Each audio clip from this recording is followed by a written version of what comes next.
Olá, eu sou Leonardo Vitório, o editor do blog Direito em Cápsulas, é o www.direitoemcapsulas.com. Como vocês já sabem, eu sou formado em Direito, tenho especialização, faço mestrado, tudo na Universidade Federal. Obviamente já passei na OAB e em vários outros concursos públicos, escrevi algumas obras jurídicas, o link está aqui embaixo, para quem quiser comprar, está à venda lá na Amazon os nossos livros, que ajuda o canal. E atualmente a gente está numa série falando sobre o regime de bens e a forma como ocorre a herança. E hoje nós vamos falar sobre a comunhão universal de bens. Então, como a gente já dá aquele recado, não se esqueça de curtir aí o vídeo, que ajuda muito na divulgação. Também se inscreve no canal, acessa lá o blog www.direitoemcapsulas.com. Tá aqui embaixo o link para você acessar. Lá tem, quiser ter dúvidas sobre vários temas de direito, lá tem. Mas o nosso tema hoje aqui é sobre comunhão universal de bens. Então, antes de a gente entrar para saber como que funciona a herança na comunhão universal de bens, a gente tem que saber exatamente o que é a comunhão universal de bens. Como que funciona a comunhão universal de bens na prática. Uma coisa que a gente já sabe sobre a comunhão universal de bens é que ela é um regime de bens. E o que é regime de bens? Regime de bens são regras trazidas pela lei criada pelo Código Civil que vão regulamentar como que será a administração e a propriedade dos bens, seja durante o casamento ou após o fim do casamento, ou por divórcio ou por morte, ou seja, como ficaria a partilha de bens em caso de divórcio ou na herança. Isso basicamente é regime de bens. E essas regras, lembrando que essas regras de regime de bens, elas vão dizer tanto dos bens que foram adquiridos durante o casamento, ou seja, comprados, ganhados, herdados durante o casamento, como aqueles que já pertenciam ao marido ou à mulher antes do casamento. E hoje nós vamos falar especificamente sobre a comunhão universal de bens.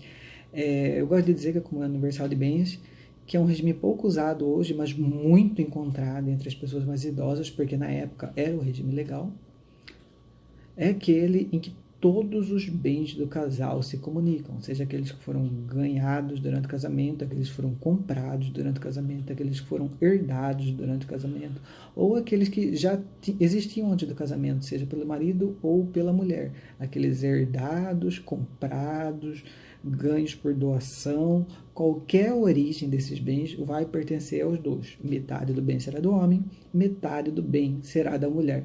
Costumo dizer que esse é o regime mais romântico que existe, né? Porque trata marido e mulher como se fossem um só.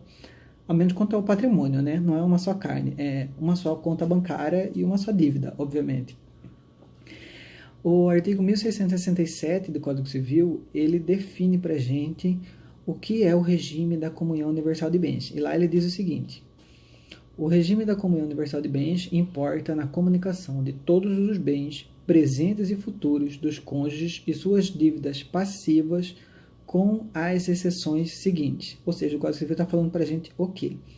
Tudo que você já tem agora e tudo que você vai adquirir no futuro pertence a ambos os cônjuges, pertence aos dois. Seja patrimônio, bens, dinheiro, veículos, imóveis, patrimônio, ou dívidas. Gente, dívida também é patrimônio. Ou seja, é o seu patrimônio passivo. Então, todas as dívidas também, que constituídas durante o casamento, é metade de cada um.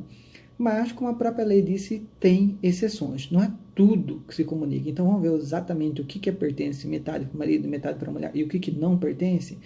Temos algumas exceções. A primeira é a regra de que os bens recebidos por doação ou herança passam a pertencer a ambos os cônjuges. Não falamos aqui que no regime da comunhão universal de bens, tudo que foi ganho ou herdado durante o casamento pertence aos dois também, contrário da comunhão parcial de bens? Só que, se essa doação ou herança vier com cláusula de incomunicabilidade, esse bem não vai ser dos dois, não vai ser metade do marido nem metade da mulher, vai ser só de quem recebeu. E o que é cláusula de incomunicabilidade? É assim, quando o doador ou testador, a pessoa vai fazer o testamento, ela deixa por escrito dizendo que aquele bem que ela está deixando ou que ela está doando, ela vai pertencer somente a quem ela destinou. Marido ou mulher não vai ter nenhum direito sobre aquele bem. Pode acontecer isso? Pode, não tem problema nenhum, está previsto em lei. E se o testador ou doador fizer isso, o bem será só do marido ou só da mulher.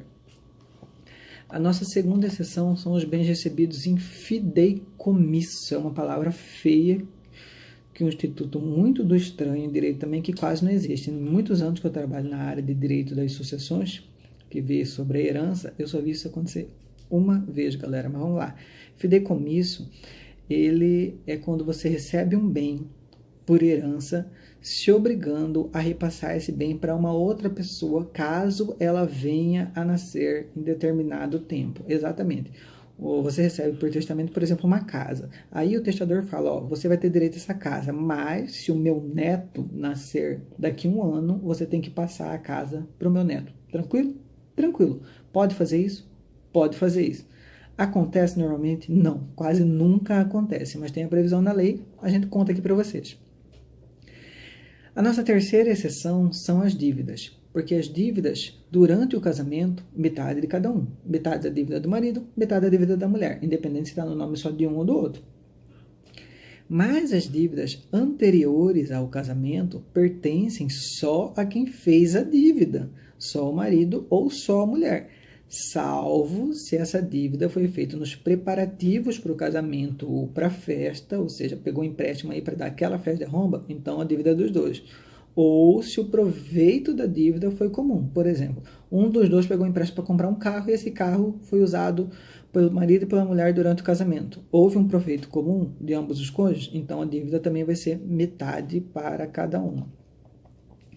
A nossa quinta exceção aqui, dos bens que não se comunicam, são aqueles bens de uso pessoal, os livros, os instrumentos de trabalho, o salário não é metade de cada um, o salário é de quem o recebe, a aposentadoria, a pensão e outras rendas semelhantes.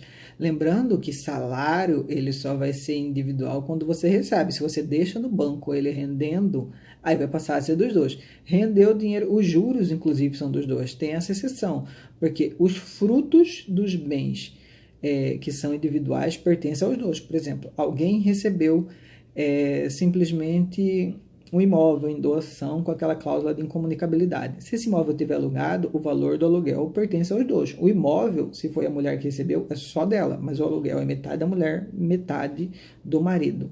Também não se comunicam as doações antinupciais feitas de um cônjuge para o outro. Também não existe isso mais hoje em dia, mas antigamente era assim. Às vezes os pais, para liberar a menina para o casamento, eles exigiam que o marido doasse algum bem, normalmente uma casa ou um imóvel, que garantia o futuro delas caso aquele casamento não der certo. Então o marido ia lá, o noivo, né, fazia uma doação antinupcial com cláusula de incomunicabilidade, ou seja, ele estava doando dizendo que ele não ia ter direito nenhum àquele bem, que ficaria só para aquela mulher. E aí, se acabasse o casamento por algum motivo, ela estaria resguardada, pelo menos a casa ela teria em nome dela. E são essas as exceções. Lembrando que o STJ, que é o Superior Tribunal de Justiça, ele já decidiu que a indenização trabalhista pertence a ambos os cônjuges. Independente de quem vai receber aquela indenização trabalhista, ela é metade do marido, metade da mulher.